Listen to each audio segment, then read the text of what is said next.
जिम्मेदारी निभा चुके हैं और इस समय मध्य प्रदेश सरकार में वरिष्ठ मंत्री के रूप में अपनी जिम्मेदारी निभा रहे हैं ऐसे श्री प्रहलाद पटेल जी, श्री रणवीर सिंह जी रावत, श्रीमती राधा सिंह जी, श्री सरदेंद्र जी तिवारी प्रदेश महासचिव और आपके लोकप्रिय प्रत्याशी, बहुत ही सरल है, बहुत ही सहज प्रत्याशी डॉक्टर राजेश जी मिश्र, श्री देव कुमार सिंह जिलाध्यक्ष, श्री कमलेश्वर सिंह जी चुनाव प्रभारी, श्री राजेश जी पांडे प्रदेश मंत्री, श्रीमती रीति पाठक आपकी लोकप्रिय विधायक, और मैं कह सकता हूं कि सांसद रहने के बावजूद जब उन्हें विधानसभा का टिकट दिया गया शायद उन्हें भी इस बात की कल्पना नहीं रही होगी कि विधानसभा का हमको प्रत्याशी बनाया जाएगा, लेकिन आपने सांसद रहते हुए उनके कामकाज को देखा था, इसीलिए भारी मतों से रीति पाठक को आपने विधानसभा के चुनाव में विजय दिलाई।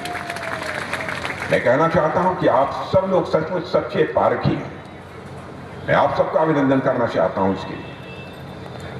श्री कुंवर सिंह जी टेकाम, श्री विश्वमित्र जी पाठक हमारे सभी विधायक, श्री शरद कोल जी विधायक, के तिवारी जी लोकसभा संयोजक, श्री देवेंद्र सिंह मुंडो पूर्व नगर पालिका अध्यक्ष, श्री लाल चंद गुप्ता पूर्व जिला अध्यक्ष और हमारी वर्तमान मेयर कौन, श्रीमती वर्मा,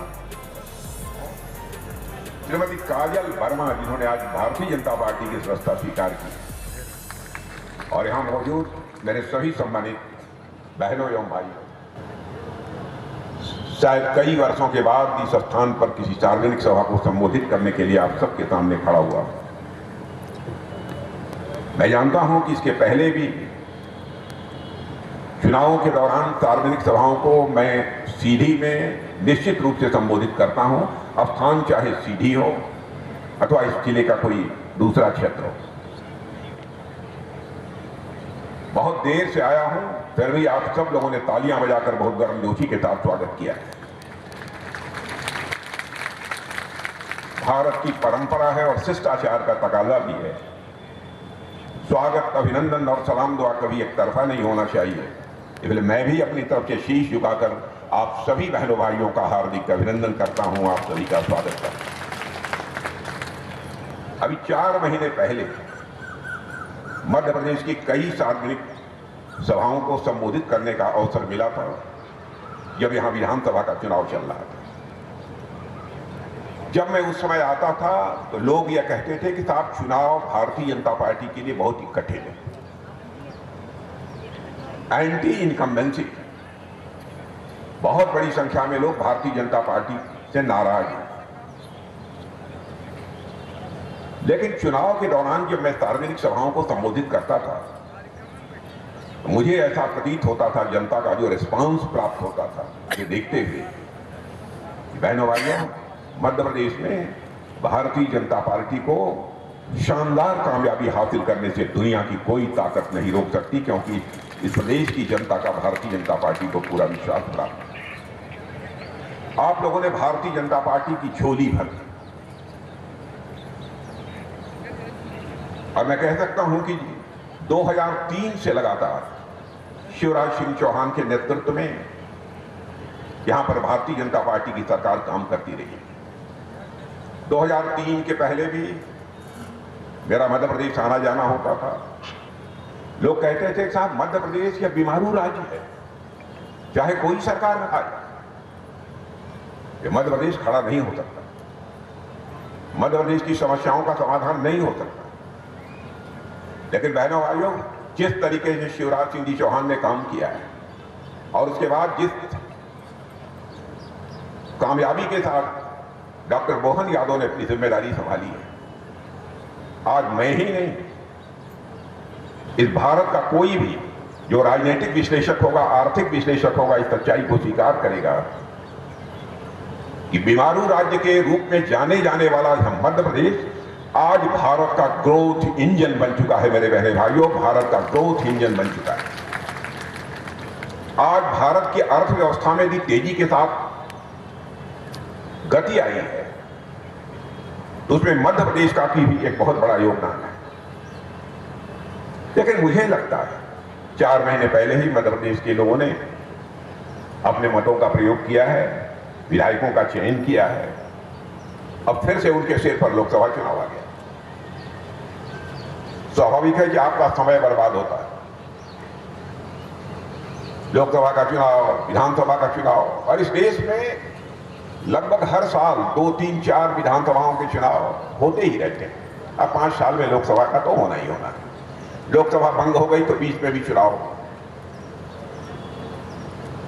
लेकिन हम लोगों की एक सोच है, हमारे प्रधानमंत्री की यह सोच है, बार बार यह चुनाव का सिलसिला जो चलता रहता है यह बंद होना चाहिए।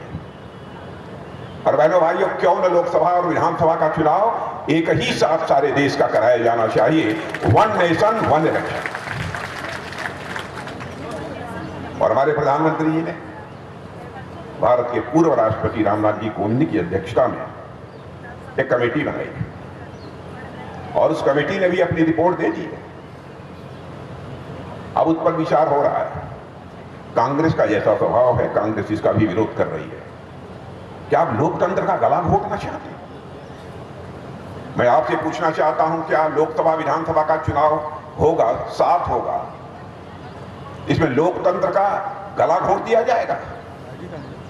मैं समझता हूं कि विधानसभा लोकसभा के चुनाव साथ होते हैं बहनों भाइयों, तो भारत का लोकतंत्र और अधिक मजबूत होगा, ऐसा मेरा पक्का विश्वास है। आप सबके समय की बचत होगी, समय की ही नहीं, मैं समझता हूं आप सबके संसाधनों की भी काफी ये बचत होगी। इसलिए मेरा यह मानना है, इस देश में 1 नेशन 1 इलेक्शन होना चाहिए। एक बार सारे विधानसभाओं का और लोकसभा का एक साथ चुनाव करा दीजिए, और जितनी स्वायत्त शासी संस्थाएं हैं, जैसे हमारी ये ग्राम प्रधान होते हैं, ग्राम पंचायतें होती हैं, नगर पालिकाएं होती हैं, महापालिकाएं होती हैं, इन सब का चुनाव एक साथ करा दीजिए। 5 वर्ष में केवल 2 बार चुनाव होने चाहिए, 5 वर्ष में बार बार चुनाव नहीं होना चाहिए। यह सिलसिला जितनी जल्दी हो सके समाप्त होना चाहिए।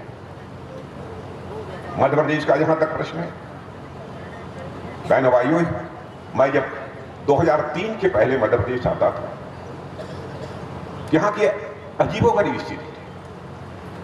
सड़कों की हालत इतनी खराब थी कि गाड़ियों माने पैदल चलना भी लोगों के लिए कठिन हो जाता है, यह हालत थी। लेकिन आज मैं देखता हूं, चाहे रेल इंफ्रास्ट्रक्चर हो, चाहे रोड इंफ्रास्ट्रक्चर हो, कितनी तेजी के साथ इस मध्य प्रदेश में विकास हुआ। और मैं कह सकता हूं दावे के साथ कि विगत 10 वर्षों में, जब से मोदी जी की सरकार बनी है केंद्र में, बहनों भाइयों, इस मध्य प्रदेश का और अधिक तेजी के साथ विकास हुआ है। और मध्य प्रदेश की आम जनता को इसका एहसास है। और आज तो मैं डंके की चोट पर कह रहा हूं, बहनों भाइयों, भारत अब विश्व की महाशक्ति बनने जा रहा है। उसकी तरफ भारत के कदम आगे बढ़ चुके हैं। 10 वर्ष पहले भारत दुनिया के देशों में अर्थव्यवस्था के आकार, इकोनॉमी के साइज के मामले में दुनिया के देशों में 11वें स्थान पर था। लेकिन मोदी जी के प्रधानमंत्री बनने के बाद, बहनों भाइयों, आज के 2 साल पहले हमारा भारत जो दुनिया में अर्थव्यवस्था के मामले में 11वें स्थान पर खड़ा था, वह जंप लेकर आज 5वें स्थान पर दुनिया में आकर खड़ा हो गया है हमारा भारत।